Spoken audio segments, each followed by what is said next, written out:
Que a graça e que a paz do nosso Senhor e Salvador Jesus Cristo esteja com você nessa noite. Hoje o culto vai ser um pouquinho diferente.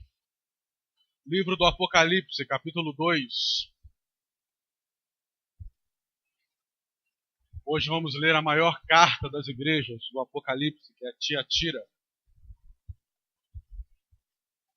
O nome da lição é Tiatira, a igreja do não tem nada a ver. Começamos essa linha de estudo semana passada, quando falamos de Pérgamo, sobre algumas coisas que a igreja adotava que não tinha nada a ver. Aleluia. Enquanto a pastora estava falando sobre o ataque da bomba, eu não vi essa notícia, mas quanto mais essas coisas acontecem, mais os juízos vêm sobre o Brasil. Porque o Brasil é uma nação livre, o Brasil não tem perseguição a esse ponto. O Brasil não tem. E eu falei quando a gente estudou sobre a igreja de Esmirna, que tem pessoas ainda hoje que sofrem por amor a Jesus. E aqui no Brasil não tem isso, graças ao bom Deus. E eu e você, como crentes brasileiros, temos a obrigação de orar por esses irmãos. Temos a obrigação. Deus, por um milagre, Deus, por sua soberania, não permitiu que a perseguição chegasse aqui ainda. Mas a qualquer momento ela pode chegar. A qualquer momento. Se depender dos muçulmanos para chegar aqui, eles já estão aqui. Aqui em Juiz de Fora tem pelo menos uma mesquita ali no centro. Quem desce em direção ao mergulhão, tem uma mesquita muçulmana ali enorme. Se você não reparou, começa a reparar. Eles já estão aí. Livro do Apocalipse, capítulo 2, versos 18 a 29. Diz assim a palavra do Senhor. Ao anjo da igreja de Tiatira escreve: Isto diz o Filho de Deus, que tem os olhos como chama de fogo e os pés semelhantes ao latão reluzente. Conheço as tuas obras e o teu amor, o teu serviço e a tua fé, a tua perseverança, e sei que as tuas últimas obras são mais numerosas do que as primeiras. Mas tenho contra ti que toleras Jezabel, mulher que se diz profetiza. Com o seu ensino ela engana os meus servos, seduzindo-se e prostituindo e fazendo com que comem das comidas sacrificadas aos ídolos. Dei-lhe tempo para que se arrependesse da sua imoralidade, mas ela não quis se arrepender. Portanto, lançá-la-ei num leito de dores, bem como uma grande tribulação, os que com ela adulteraram, caso não se arrependam das obras que ela incita. Ferirei de morte a seus filhos. Então todas as igrejas saberão que eu sou aquele que esquadrinha os rins e corações, e darei a cada um de vós segundo as vossas obras. Digo-vos, porém, a vós, os demais que estão em Tiatira, a todos quantos não têm esta doutrina, não conhecem, como dizem, as profundezas de Satanás, que outra carga não porei sobre vós. O que tendes, retende-o até que eu venha. Ao que vencer e guardar até o fim as minhas obras, eu lhe darei autoridade sobre as nações, e com vara de ferro as regerá, quebrando-as como são quebrados os vasos do oleiro. Assim como também recebi a autoridade do meu Pai, também lhe darei a estrela da manhã. Quem tem ouvidos, ouça o que o Espírito diz às igrejas. Aleluia. Pode se sentar, querido.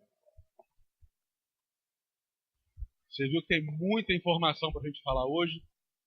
Como de costume, infelizmente não vai dar para falar tudo. Então eu recomendo que você compre a apostila, porque tem coisas que eu não vou falar aqui que está na apostila. Bom que você já tem uma noção do que vai acontecer. Bom, em primeiro lugar, Tiatira, historicamente, ela representa a Igreja Católica. Historicamente, como vimos no domingo, após a primeira aula no domingo foi passado um vídeo sobre as eras da Igreja, a Igreja de Tiatira representa a Igreja Católica, a Igreja do Catolicismo, né? onde a Igreja ela se fundiu com o Estado e não tinha mais separação da Igreja dos Apóstolos com a Igreja do Estado. Então, virou uma coisa só que hoje é a Igreja Católica. Esse período durou aproximadamente quase 1000 anos, durou 950 alguma coisa, quase 1000 anos de período do catolicismo que reinou. Algumas particularidades sobre a igreja de Tiatira. A igreja de Tiatira ela não faz parte da comunidade judia. Então o que Jesus faz? Jesus ela tem que apresentar a sua vontade para a igreja. Então não adianta Jesus falar com as pessoas que não conhecem a cultura do judaísmo e explicar as coisas do judaísmo. Então o que Jesus faz? Jesus pega a história da cidade, como ele tem feito em todas as igrejas, para passar uma mensagem para a cidade de Tiatira.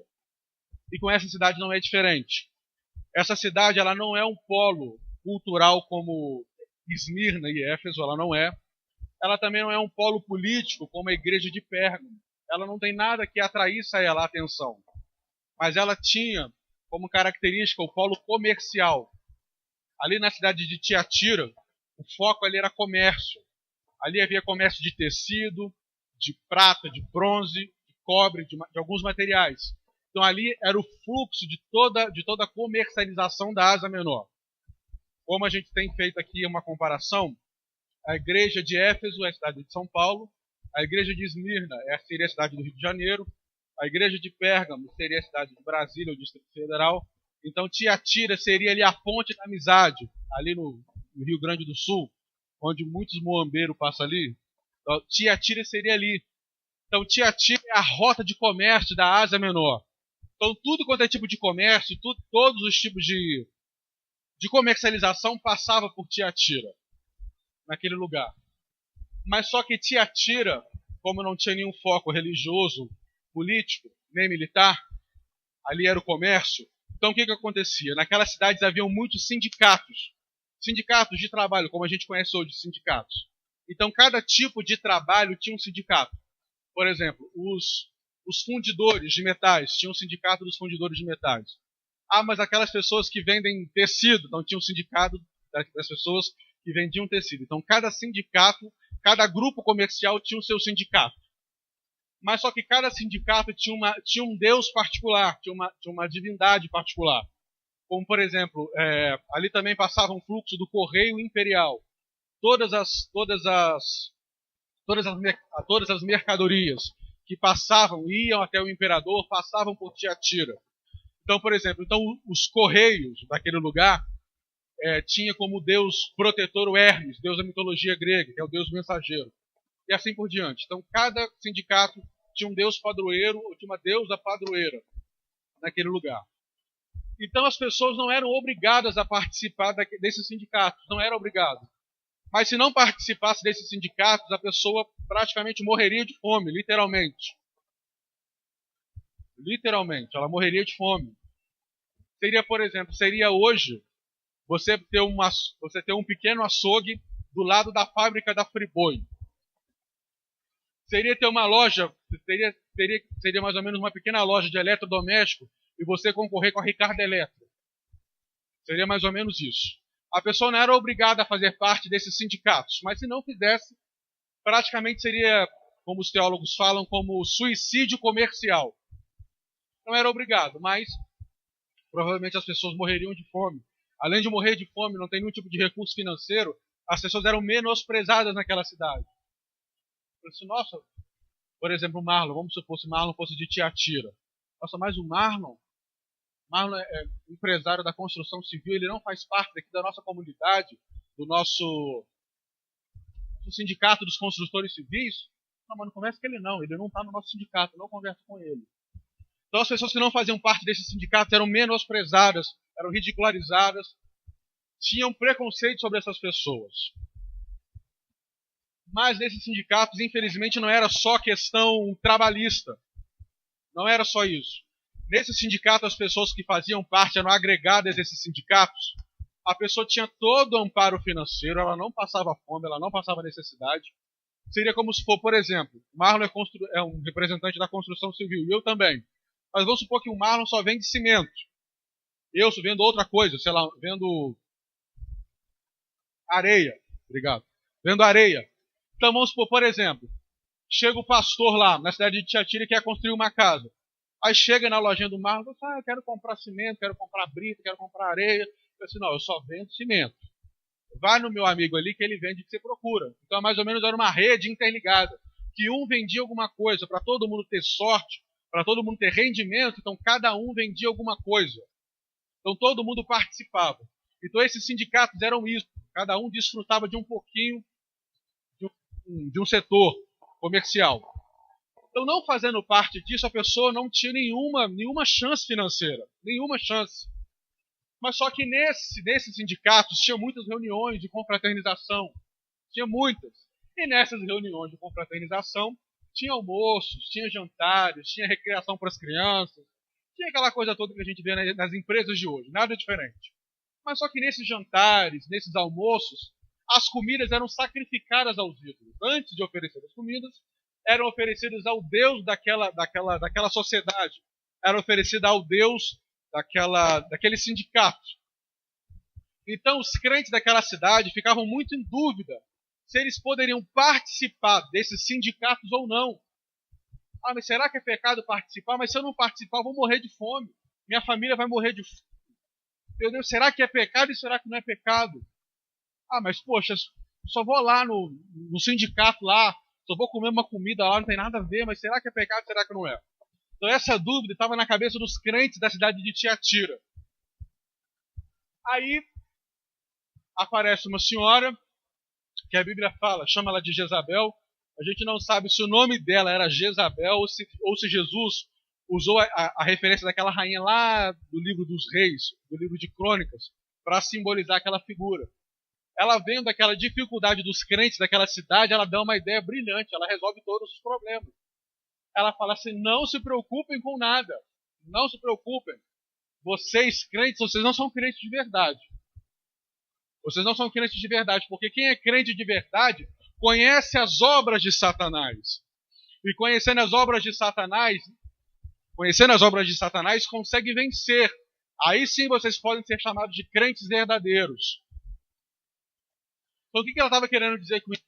Ela estava assim, não tem problema não, vocês podem participar dos sindicatos, vocês podem participar dessa associação comercial, e não tem problema. E nesse caso, vocês serão conhecidos como crentes de verdade. Porque olha só, você vai lá, você vai chegar, você vai sentar na mesa, você sabendo que a comida é sacrificada aos ídolos. E você vai chegar, você vai comer, você vai participar. Se você sair crente de lá, pronto, você venceu Satanás. Muito fácil, né? Se fosse assim, era muito fácil. Mas infelizmente não é tão fácil assim.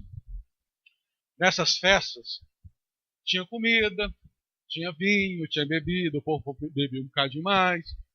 Aí acontecia aquelas festas de orgia, que naquela época oferecida ao deus Baco, ao deus romano do vinho.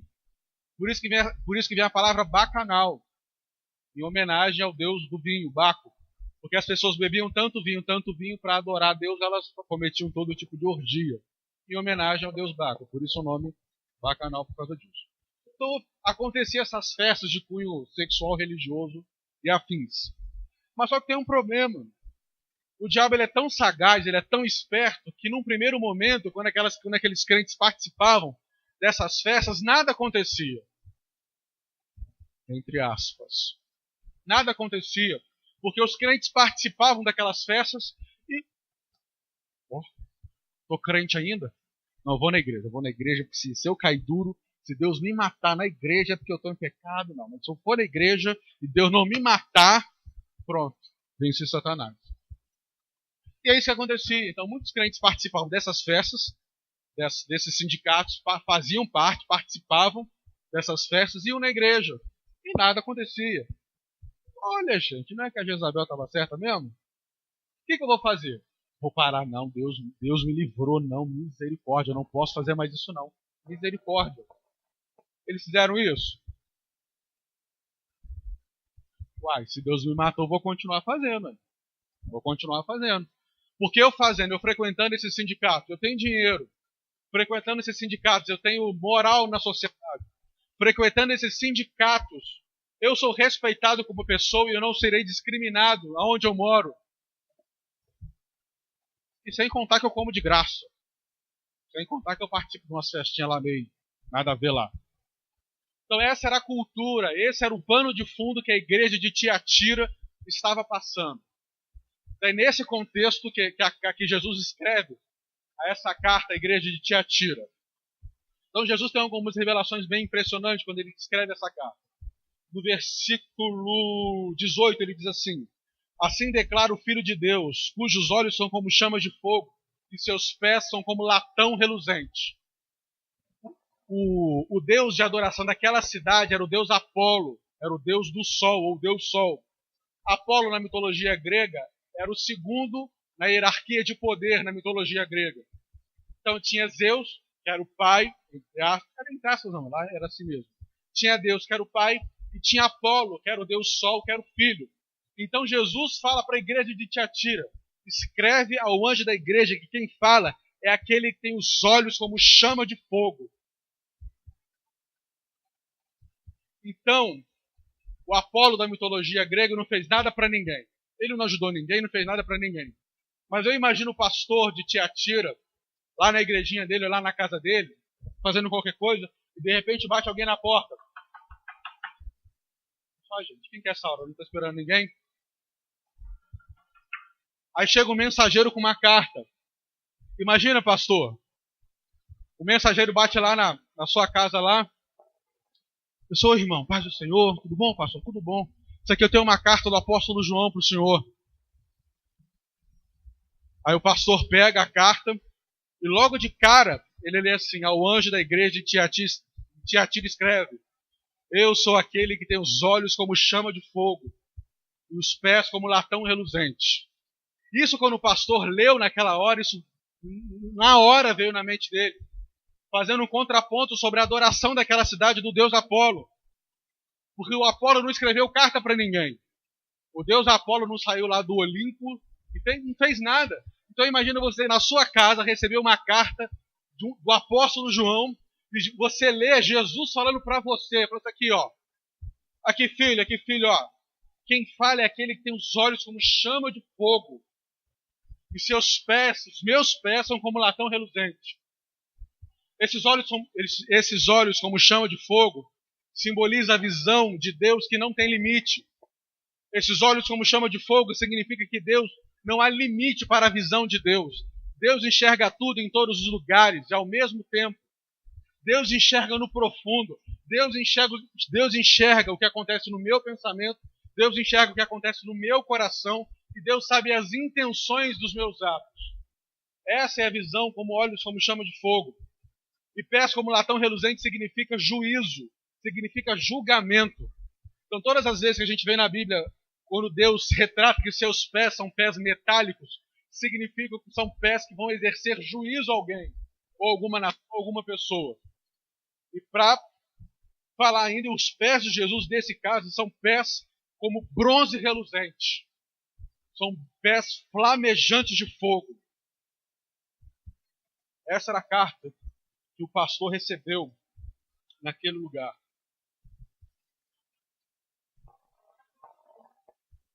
Como eu disse, os olhos de Jesus são os olhos como chama de fogo. Jesus conhece tudo o que acontece na minha vida, na sua casa, no seu trabalho e na igreja. Jesus sabia o que estava acontecendo nos bastidores da igreja. Muitas pessoas não sabiam que os crentes estavam participando de festas imorais nessas comunidades, nesses sindicatos. A igreja não sabia que alguns membros, que alguns crentes, que alguns líderes estavam participando de festas de devassidão, de prostituição. Os crentes não sabiam, mas Jesus sabia. Jesus sabia que os crentes estavam participando. Então Jesus sabe o que acontece nos bastidores da igreja. Jesus sabe. Jesus sabe todas as conversas que você tem e eu tenho no celular. Jesus sabe todas as conversas que eu tenho no WhatsApp, para quem é e qual é a intenção que eu estou conversando. Jesus conhece as intenções do nosso coração. Um pouquinho mais para frente a gente vai saber o porquê. Então quando você está lá, irmã, paz do Senhor, nossa, vamos orar pelo irmão Marlon, tadinho. Vamos orar por ele. Por quê, mano? Não, mas só, vamos orar por ele, porque eu fiquei sabendo de uma coisa. Mas vamos orar, né? Vamos orar. Da boca para fora você está falando que é para orar, mas dentro você quer fofocar mesmo. Você quer fofocar. E Deus sabe a intenção. Eu chegar para o pastor, Eu tenho uma geladeira mais ou menos lá em casa, uma geladeira. Não está velha nem nova, mas está boa para usar. Não, mas eu quero dar para a igreja, eu quero dar para a obra. O que o pastor vai falar? Ô, irmão, aleluia, graças a Deus. Tem um casal chegando aí, vou dar essa geladeira para eles. Aleluia, glória a Deus. Então, para o pastor, eu fui de bom grado dar a geladeira. Mas o meu coração, Jesus sabe, se nada, rapaz, eu quero que o pastor saiba que eu sou bom. Quero que o pastor olhe que eu sou de Deus e quanto mais ele souber que eu sou de Deus, eu vou ter um cargo na igreja. Deus sabe as intenções do meu coração e do seu coração. Jesus sabia que alguns crentes, por mais que santarrões por fora, eram imorais por dentro. E esses crentes imorais estavam participando de festas de todo quanto é tipo de jeito, tamanho, de perversidade sexual. Jesus sabe. No versículo 19 diz assim: conheça as tuas obras, conheça o teu amor, a tua fé, o teu serviço, a tua perseverança, e as tuas últimas obras são mais numerosas do que a primeira. Quem estava aqui na igreja, quando a gente falou da igreja de Éfeso, Jesus falou o seguinte para a igreja de Éfeso: olha, eu tenho uma coisa contra ti, que você abandonaste o primeiro amor. Você largou, você abandonou, você não quis nutrir esse primeiro amor. Então isso eu tenho contra você. Então se você não se arrepender, eu virei contra você por causa disso. Diferentemente da igreja de Tiatira. A igreja de Tiatira, ela começou bem e ela continua indo bem. Jesus fala, as tuas últimas obras são maiores do que a primeira. Em uma outra Bíblia, na Bíblia New English Bible, diz assim: vocês agora estão fazendo ainda melhor do que no princípio. Em uma outra tradução da Bíblia. Então, a igreja de Tiatira é uma igreja operosa, uma igreja... Tudo que a igreja de Éfeso era, a igreja de Tiatira continuava sendo e expandindo cada vez mais. Cada vez mais. Algumas palavras interessantes aqui. A palavra amor. Em algumas traduções, em algumas versões da Bíblia, tem caridade. Mas a palavra amor aqui significa ágape. Ágape é aquele amor sacrificial. Ágape é o amor incondicional. Eu amo você independente de qualquer coisa. Eu amo você se você falar mal de mim. Eu amo você se você me trair. Eu amo você se você fizer qualquer negócio. Eu amo você de um amor intenso e voluntário, independente se você ama ou não a minha pessoa. Esse era o amor ágape, o amor sacrificial. É o amor de Deus implantado no coração do crente. Esse era o amor ágape. Então esse amor estava no coração dos crentes de Tiatira. Esse amor que a igreja tinha. A Bíblia fala que o serviço da igreja chamava a atenção de Deus. A palavra serviço no original significa diaconia, de onde vem a palavra diácono. Então o que significa diaconia? Qualquer realização de serviço feito com amor genuíno, ato voluntário para benefício e ajuda daqueles que precisam dele e realizado de forma liberal. Então a palavra diaconia, ou a palavra diácono, a raiz da palavra diácono significa isso. O texto fala a sua perseverança. A gente já falou sobre esse termo que é o hipomune. Eu já falei algumas igrejas atrás. Da igreja de Éfeso, até usei o exemplo do apóstolo André. É transformar o seu sofrimento pessoal em glórias a Deus. Então a igreja também sofria perseguição e todas as perseguições que sofria rendia glórias a Deus. Então fazendo um paralelo que não importa você começar bem, como o pastor pregou aqui alguns domingos atrás. Não importa você começar bem na sua caminhada cristã. Não importa você começar bem naquele primeiro amor, você ler 40 capítulos da Bíblia numa tacada só, de você orar 6 horas por dia, de você jejuar 7 vezes por semana. Não adianta você começar bem se ao longo da sua caminhada cristã você não mantém isso.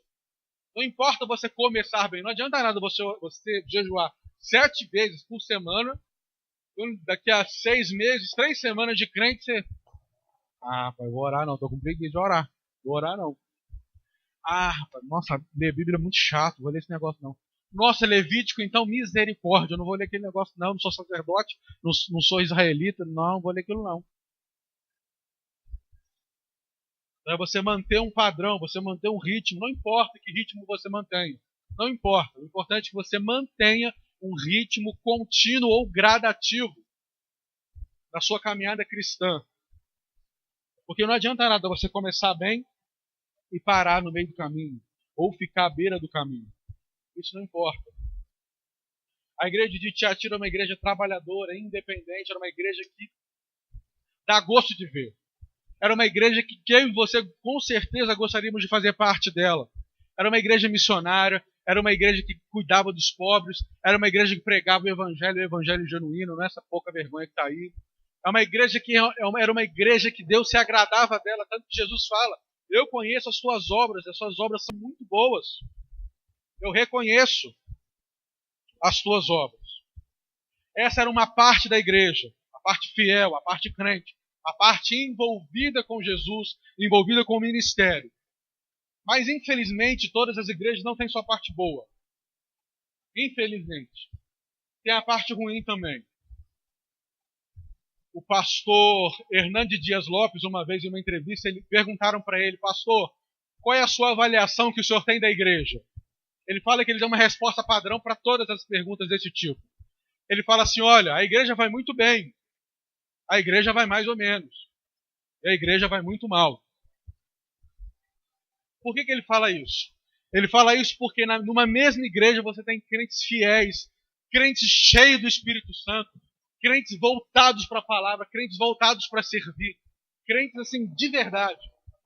Também tem aqueles crentes mais ou menos. Tem aqueles crentes que são fiéis, querem servir a Jesus, mas têm grande dificuldade. Ainda tem pecados a serem vencidos, tem tentações a serem vencidas, mas o coração desses crentes querem servir, mas eles não conseguem por algum motivo. Mas, infelizmente, na igreja também tem aqueles crentes pé torto. Tem um joio no meio dos trigos, como foi pregado na festividade da igreja.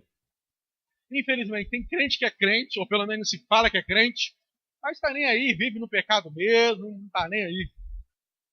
Não está nem aí. Infelizmente. Infelizmente. Uma coisa que me chama a atenção na igreja de Tiatira é o seguinte: quando uma igreja é uma igreja forte, é uma igreja operosa, é uma igreja compromissada com Jesus, com a palavra, Satanás não consegue derrubar essa igreja. Não consegue. Se você ler todas as cartas antes de Tiatira, a gente pode ver que tem influências, interferências de fora para dentro, que eram os judeus, que eram os nicolaítas e que eram os seguidores da doutrina de Balaão, como a gente viu semana passada. Quando é uma igreja forte, Satanás não consegue pegar agentes externos e colocar na igreja, porque é uma igreja forte, uma igreja robusta na fé. Então o que ele faz? Ele muda de estratégia. Ele começa a atacar a igreja de dentro para fora. Porque ele sabe que toda igreja tem joio, infelizmente. Toda igreja tem joio. E ainda assim os trigos não são trigo 24 horas por dia. Eu e você inevitavelmente daremos uma brecha. Não, irmão, que isso? Eu sou crente, sou santo. Eu também sou. Mas eu fico com raiva, eu fico com cabeça quente, eu estresso.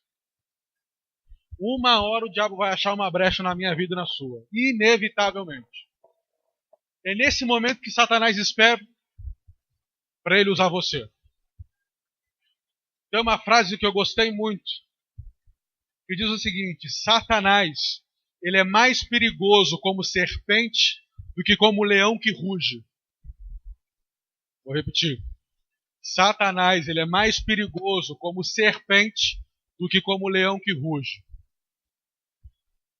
Por que como leão que ruge? Porque o leão que ruge é problema, é perseguição, é vizinho chato, é patrão que persegue você que é crente. Isso é o leão rugindo. É a perseguição, é a tribulação.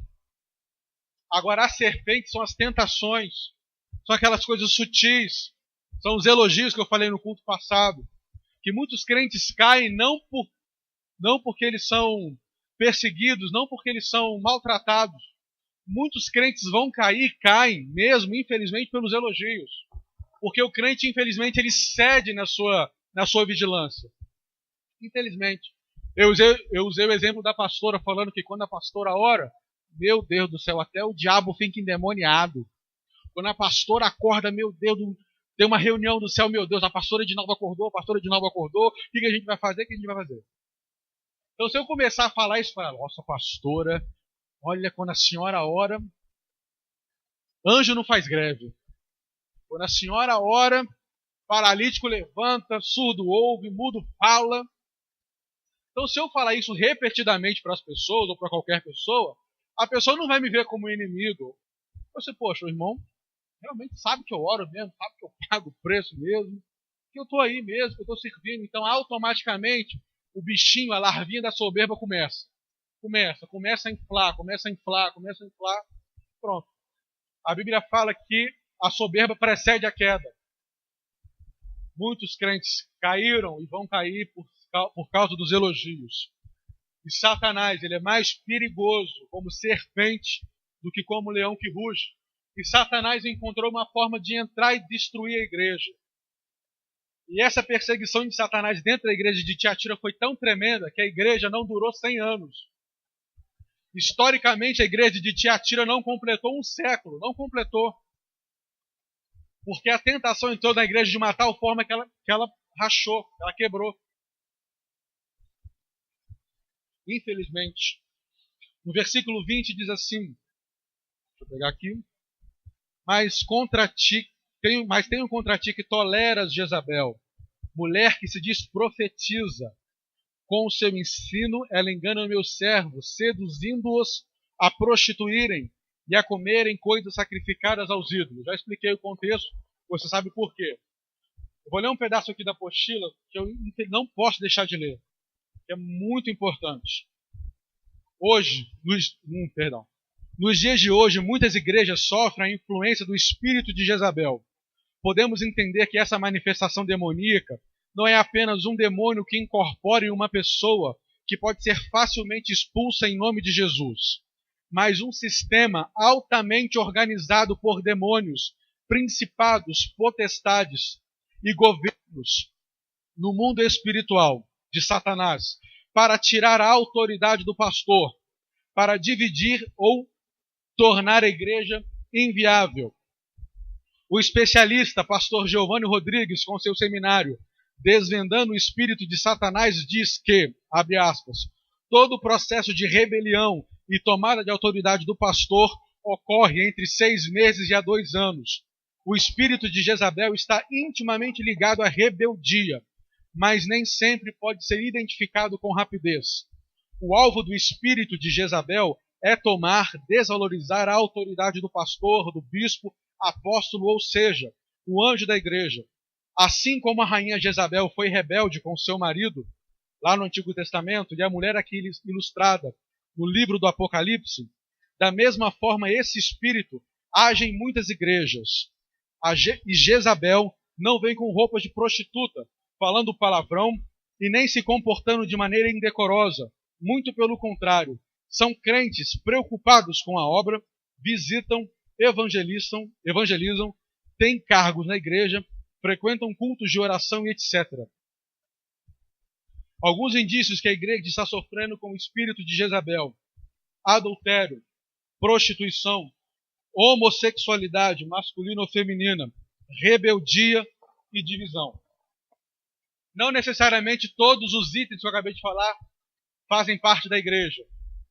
Pelo menos um item desses que eu falei, se algum item, adultério, prostituição, homossexualidade, rebeldia e divisão acontece na igreja, com certeza o espírito de Jezabel pode não estar agindo efetivamente, mas está querendo agir no meio da igreja.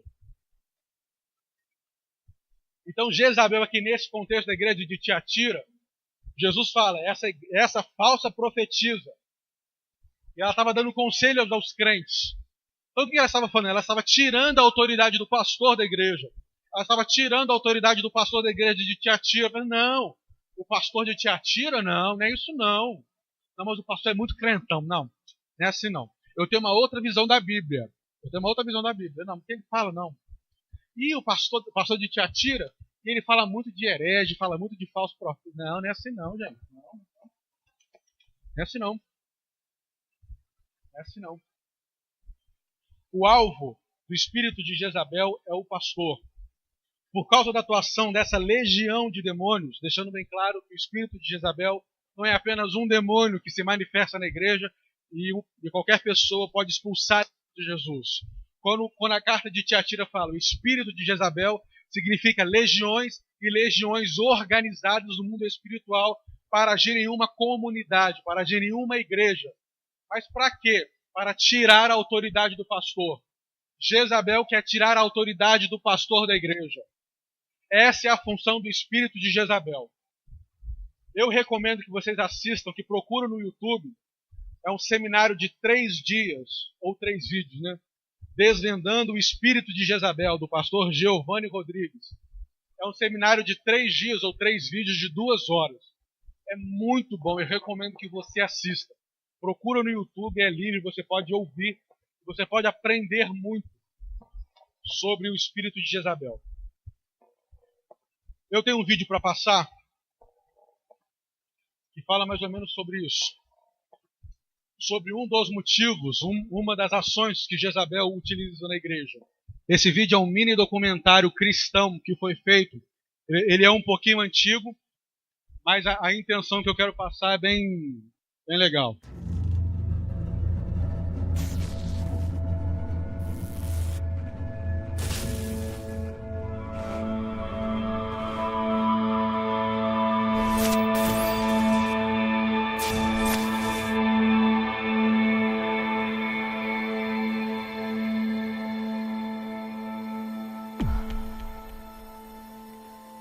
Hey.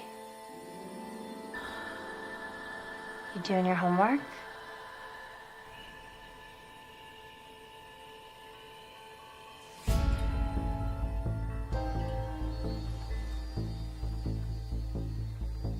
Can I ask you something?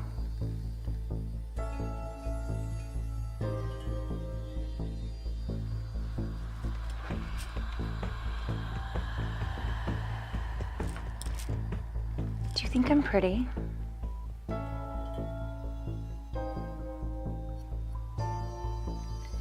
What's your favorite part about me?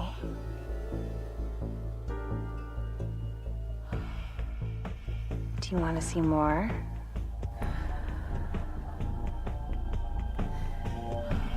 I can show you whatever you want. Honey, dinner's almost ready.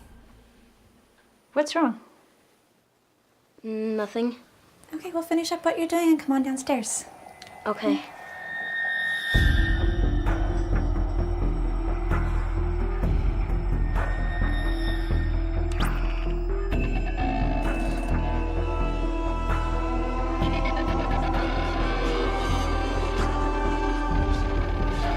¿Qué es lo que estás viendo? Nada, es solo un programa de televisión. Oh, ok, voy a ver hasta la cena, ¿ok? Ok.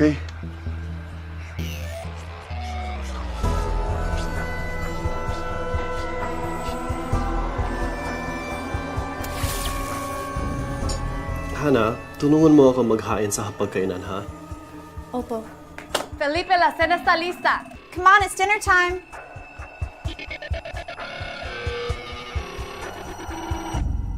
Dear Heavenly Father, thank you for keeping our family safe. And thank you for this delicious meal that you have so graciously given us. And thank you for keeping our family close and so full of love for each other. Los abuelos que tenemos en la Thank you for familia, keeping your daughter que los healthy. cuiden mucho And thank y you for también keeping que us safe. toda la gente que necesita ayuda, que los ayuden Dios y también para esta familia bien especialmente Na binasbasan para ninyo ako todos. ng En el nombre mapagmahal del na asawa Padre. at dalawang mabuting anak na pinagkaloob ninyo sa akin.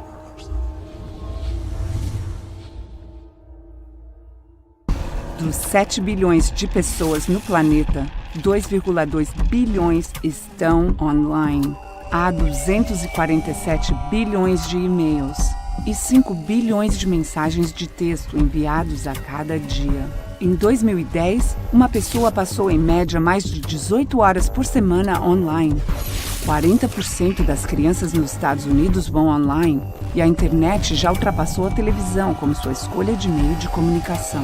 Diariamente, 2 bilhões e meio de mensagens pornográficas são circuladas. E diariamente, 47% das crianças recebem mensagens pornográficas não desejadas. Estatísticas mostram que a idade média de ver pela primeira vez a pornografia são 9 anos de idade. 90% das crianças entre 8 e 16 anos já tem visto alguma forma de pornografia. 77% dos adolescentes antes de 18 anos tinham visto na internet. E 80% dos 15 aos 17 anos foram expostos à pornografia extrema. De fato, a indústria adulta diz que de 20 a 30% do tráfico vem das crianças. Mais de 1 bilhão de páginas web pornográficas está apenas a um clique. Metade de todas as famílias cristãs relatam que a pornografia é um problema grave e que aumenta a infidelidade conjugal por mais de 300%. Ainda assim, 67% dos homens, 49% das mulheres pensam que a pornografia é aceitável. Metade de todas as pessoas envolvidas em interações sexuais na internet perdeu interesse em relações sexuais com seus cônjuges. De acordo com a Academia Americana de Advogados, 68% de todos os divórcios envolveu um encontro com um amante novo na internet. Muitos pastores concordam que o apego pornográfico é a dependência mais prejudicial para a sua congregação.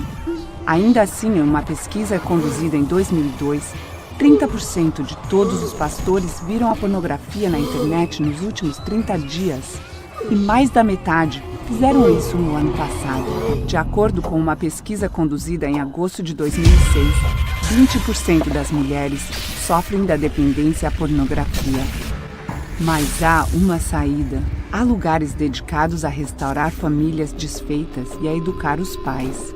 Josh McDowell lançou uma campanha completa dedicada a lutar contra este problema.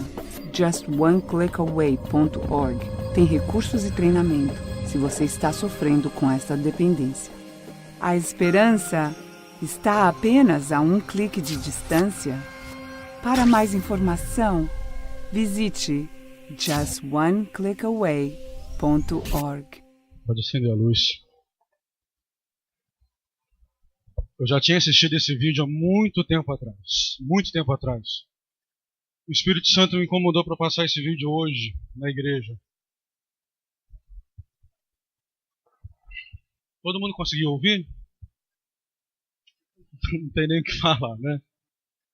Não tem nem o que falar sobre. Não tem nem o que falar. Então Satanás, ele trocou a estratégia. Satanás sabe que se ele começar uma perseguição hoje, muitos se converterão e serão fiéis a Jesus. Muitos. Se começar uma perseguição hoje, a maioria dos crentes mais ou menos vão tudo tomar jeito na vida. Não, Jesus está voltando, é o diabo, é o anticristo. E toma jeito. Mas Satanás não quer perder ninguém. Satanás ele não pode contra Deus. Então o que ele faz? Ele joga o homem no inferno. E uma das maneiras que ele faz é através da pornografia. Infelizmente, esse é um tipo de assunto que a gente não comenta nas nossas igrejas. Infelizmente. Deveria se falar mais sobre. Não sobre, mas sobre as consequências malignas dele. O Espírito Santo me incomodou para falar sobre isso. Eu já tinha comentado isso em uma mensagem, que tinha falado mais ou menos. O Espírito Santo me incomodou para passar esse vídeo, porque o Espírito Santo me falou que tinham pessoas aqui na igreja que sofrem disso. Sofrem desse mal. Da pornografia. Sofrem desse mal. Eu não sei quem que é. Não sei, não me interessa saber. Então, se você sofre desse mal, eu recomendo que você procure os pastores. E converse com eles. Converse com eles. Eu posso falar porque os irmãos sabem que eu já falei. Eu fui crente durante 10 anos. Fiquei desviado durante 10 anos, e nesses 10 anos eu fui um dos viciados em pornografia. Fui um dos. Mas não era viciado mesmo. Viciado mesmo. De todas as cenas que passou ali, eu participei de todas. O rapazinho no tablet, porque o rapazinho do tablet ali, o menino, seria o primeiro contato. Ele está fazendo alguma coisa, geralmente aparece uma janela ali. Então o rapaz fica curioso, a moça fica curiosa, aquele primeiro contato. Depois foi o contato da moça, que já não estava nem se importando mais com quem estava perto. O pai estava na cozinha, tá, beleza. E aquilo ali na parte da oração, da hora da refeição, acontece mesmo. Literalmente acontece mesmo. Acontece mesmo. Demônios vêm. Irmãos, eu queria falar muita coisa sobre, mas infelizmente eu não posso falar no culto aberto. Infelizmente eu não posso. Infelizmente. Um dia desse eu marco para contar essa parte desse testemunho que eu tenho. Acontece mesmo. Então, a pessoa que é viciada em pornografia, ela não enxerga o outro ser humano como ser humano. Ela enxerga o outro ser humano como... Desculpa a expressão, mas eu tenho que falar isso. Enxerga o outro ser humano como um pedaço de carne. Ou como um depósito de sêmen. Só. A pessoa que é viciada em pornografia, ela vê isso. Ela não vê que a pastora ou que a missionária viva ou qualquer uma das meninas ou dos meninos aqui presentes são um ser humano que tem emoções, que tem sonho. Não vê. Eu era tão cativo na pornografia, que em 10 pensamentos que eu tinha, 3 eram pornográficos. Eu era cativo mesmo, cativo. E tudo começou, eu falei assim, olha aqui.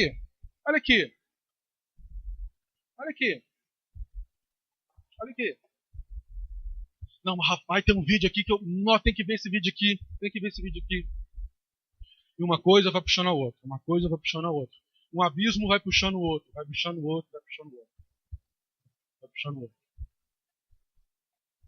Infelizmente.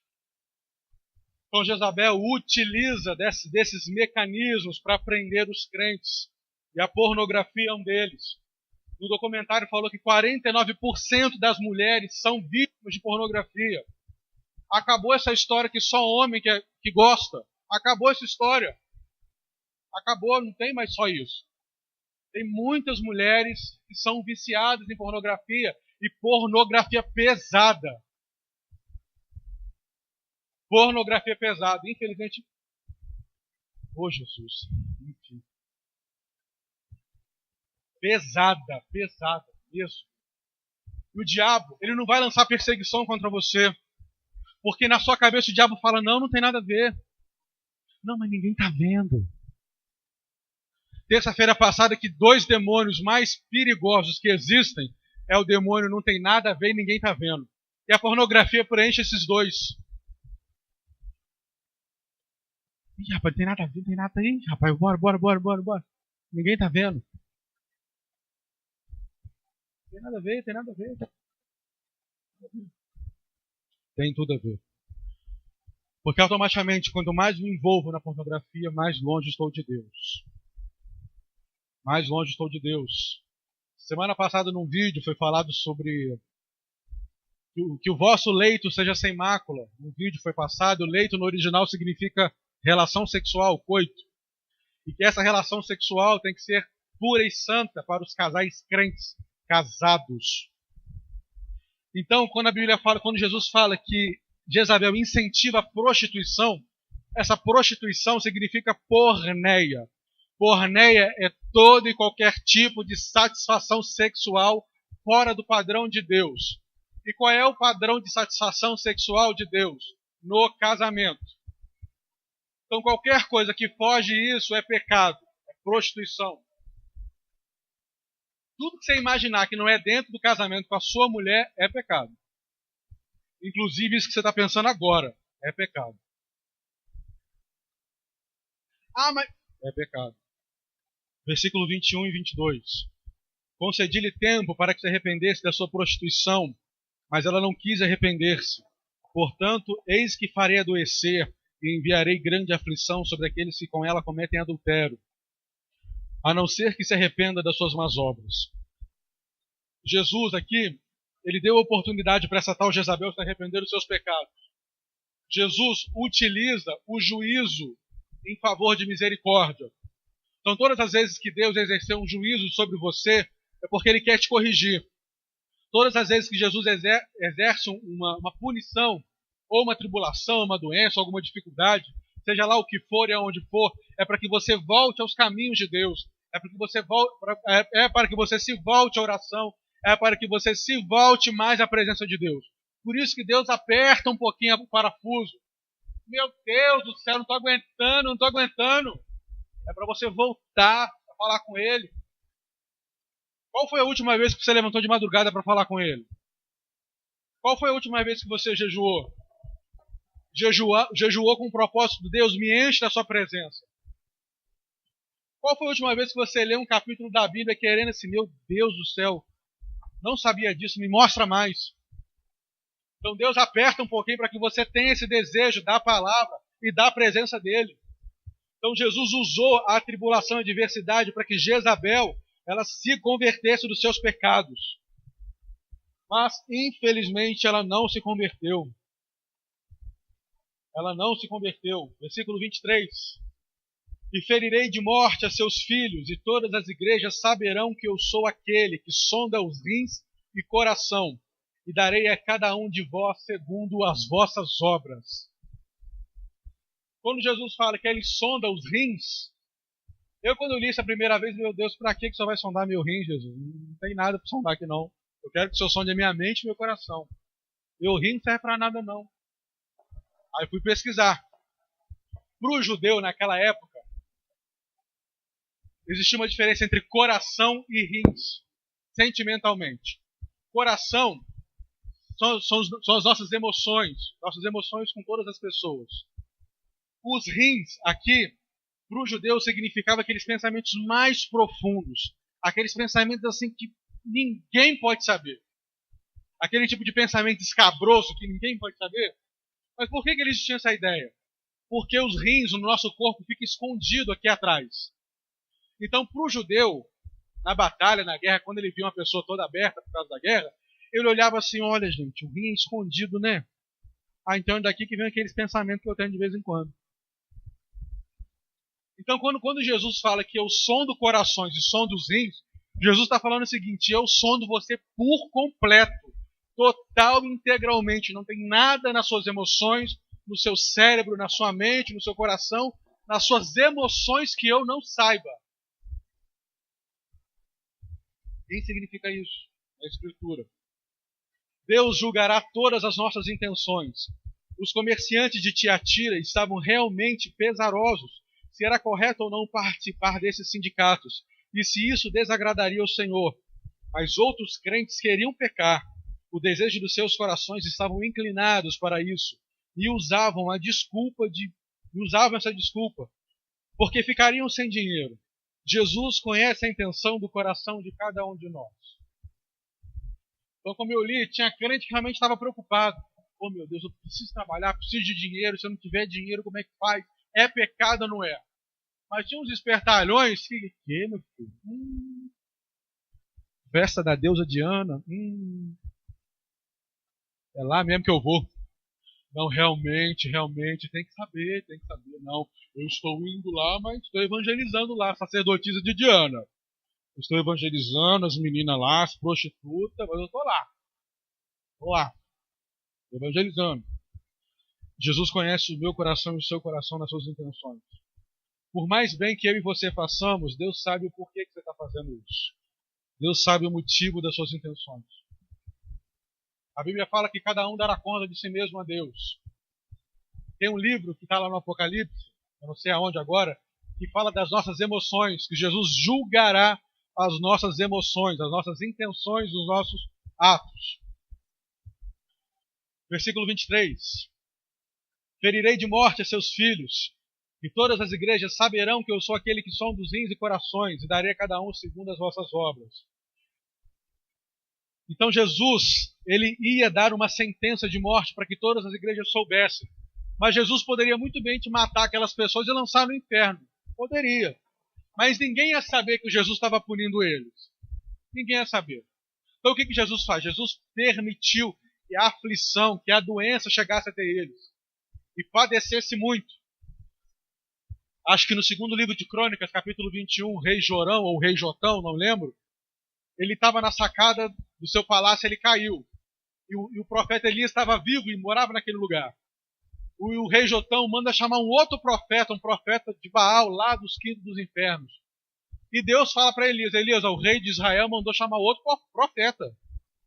Você vai falar isso com ele. Aí Elias chegou lá e falou assim, fulano, Jotão, você chamou outro profeta, filho? Chamei outro profeta, por quê? Não, porque eu gosto dele. Então assim diz o Senhor, que você não levantará mais da cama. Não levantará mais da cama. Que você só irá dessa cama para o caixão. E assim foi. A Bíblia fala que o Jotão sentiu tantas dores abdominais, tantas dores, que ele urrava de dor. Ele urrava de dor, urrava de dor. Ele sentia tanta dor que seus intestinos saíam para fora. De tanta dor. E o intestino não saiu pela boca. Essa é a sua dúvida. De tanta dor que ele sentia. De tanta dor. Então era mais ou menos esse tipo de juízo que Deus, que Jesus ia fazer tanto com Jezabel e com aqueles que não se arrependessem dos seus pecados. Versículos 24 e 25 diz assim: Digo-vos, porém, a vós, os demais de Tiatira, a todos quantos que não têm essa doutrina e não conhecem, como dizem, as profundezas de Satanás, que eu não porei outra carga sobre vós. Portanto, retende o que tens até que eu venha. Então Jesus sabia que aqueles crentes estavam sofrendo perseguições brutais naquele lugar. A perseguição sobre a tentação de ceder ou não ceder. Porque é muito fácil, gente. Era muito fácil ceder. E naquela época tinha o seguinte, ou era tudo ou era nada. Então se você fizesse parte do sindicato, você tinha que participar da festa, você tinha que comer comida sacrificada, você tinha que adorar o Deus fulano de tal, era tudo ou era nada.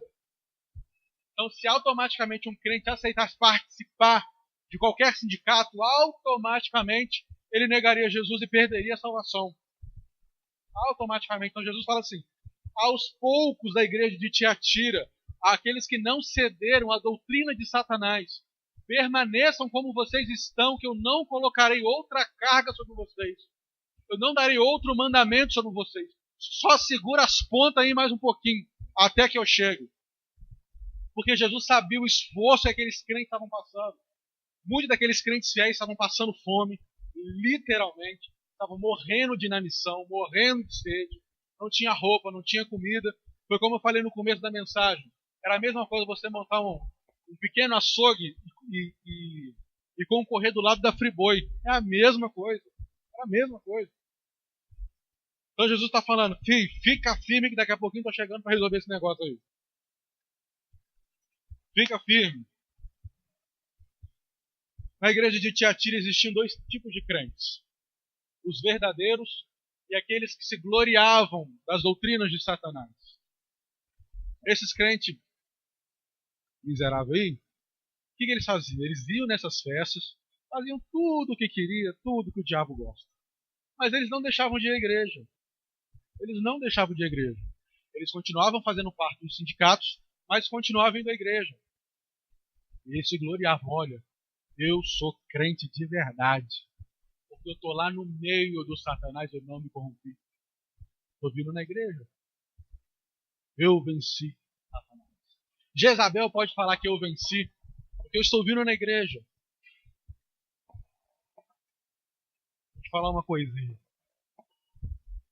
Só o fato de você vir na igreja não serve de nada para Jesus. Se você vive uma vida de pecado, se você vive uma vida de transgressão contínua de pecado e frequenta uma igreja, para Deus não serve de nada. Porque se você vive uma vida de pecado e vem na igreja, você só está arrumando juízo para a sua cabeça. Mais juízo você está acumulando sobre você. Porque você está ouvindo essa mensagem agora. Foi falado sobre prostituição, sobre adultério, sobre pornografia. Então, se você sabendo disso, sabendo que é errado, e você continua, você não é mais inocente. Até 7h30 você era inocente. A partir de hoje você não é mais. Então, por isso que é muito perigoso você estar na igreja e não fazer o que é pregado, não fazer o que a Bíblia ensina. Porque se você vem na igreja só por vir, só para um clube social, só para olhar para a minha cara, olhar para a cara do pastor, infelizmente, no final da nossa jornada, a gente vai para caminho diferente. Eu vou para cima e você vai para baixo. Infelizmente. Versículo 26 e 27, para encerrar. Ao vencedor, aquele que permanecer nas minhas obras até o fim, eu lhe darei autoridade sobre as nações. Ele governará com cetro de ferro e as reduzirá a pedaços, como se fossem vasos de barro. Eu lhe concederei autoridade semelhante à que recebi do meu Pai. Também lhe darei a estrela da manhã. Jesus está falando que todo aquele que for fiel, que não ceder ao pecado, que não ceder às tentações de Satanás, Jesus vai ceder a mesma autoridade que ele recebeu do Pai, para mim e para você. Já imaginou isso? Já imaginou isso, pastor? Ter a autoridade do Senhor Jesus, a mesma autoridade? Claro que em grau menor, óbvio. A mesma autoridade que Jesus tem, você vai ter também a mesma autoridade. Sobre tudo. Jesus tinha autoridade sobre o mar, sobre a natureza. Jesus tinha autoridade sobre os demônios, absoluta. Jesus não precisava abrir porta. Quando Jesus ressuscitou, ele atravessava a parede.